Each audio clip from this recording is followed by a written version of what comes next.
First, what we're seeing here, what we're witnessing with the Biden family, frankly, is just a web of concealment, of deception.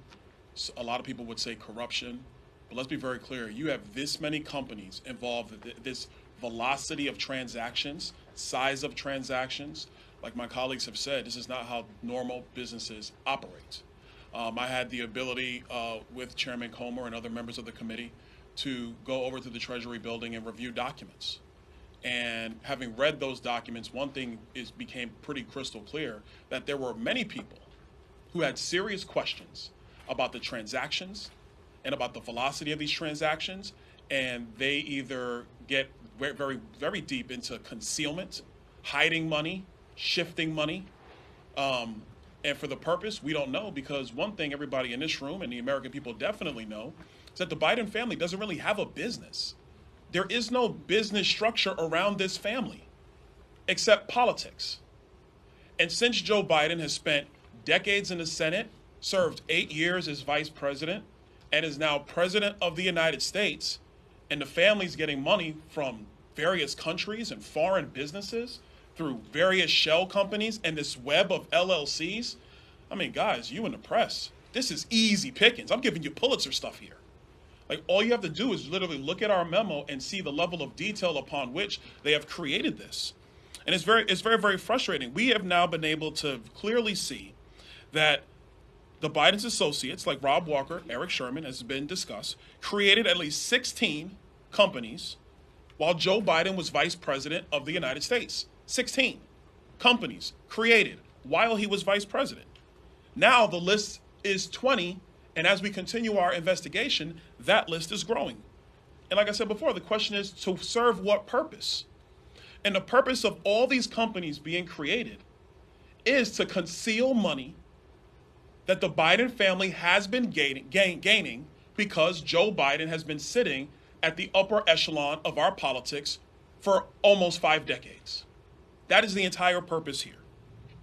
Here's an example of what I mean.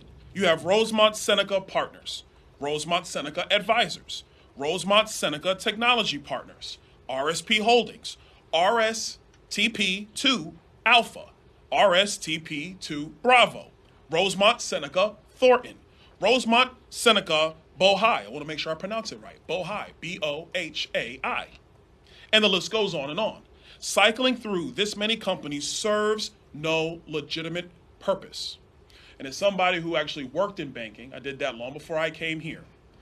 Whenever there was like this many companies just laying all over the place, and you see wire transfers and cashier checks over here going to random members of the family for no apparent purpose, at the size and velocity at which all of this was being conducted, the only logical conclusion of a financial professional is you are concealing money.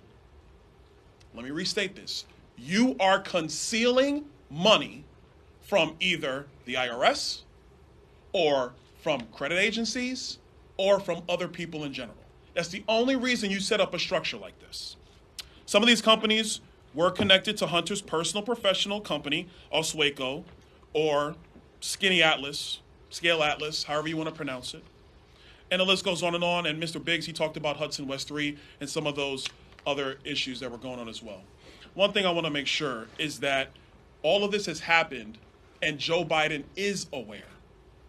Nobody in this room can logically sit here and say that the President of the United States had no idea that these companies were being formed while he was vice president of the United States. And I will add you, he was probably in better mental shape then than he is today. I'll throw that out there. And so what this committee is going to continue to do is pursue this investigation. We are going to continue to document, and we're going to provide that information to all of you in the press. So to help you, and frankly, like Congresswoman May said, and probably help the DOJ along with their investigation. One quick note, it's interesting that the Department of Justice has been investigating Hunter Biden for quite some time, and we seem to just never really get anywhere. And so I think that's also interesting as well. I wonder what's going on at the Department of Justice. But that being said, the bottom line is there is no real business here. None. And let me also say this, because I know there are many in this room who wanted to go down all the various schemes that our colleagues on the other side of the aisle accused the former president of. Be very clear. The former president actually had a business, very big business. You could say it was his name. You could say it was his buildings. You could say it was wine. You could say it was branding. You could say it was The Apprentice. But he had a very big and legitimate business, which everybody in this room clearly knows and understands and can point to and say, that's the thing, that thing over there. Joe Biden has no business except his position in politics. And it is the requirement of this committee to investigate that. We're going to continue to do that, and we're going to let the facts speak for themselves. Thank you, Mr. Chairman.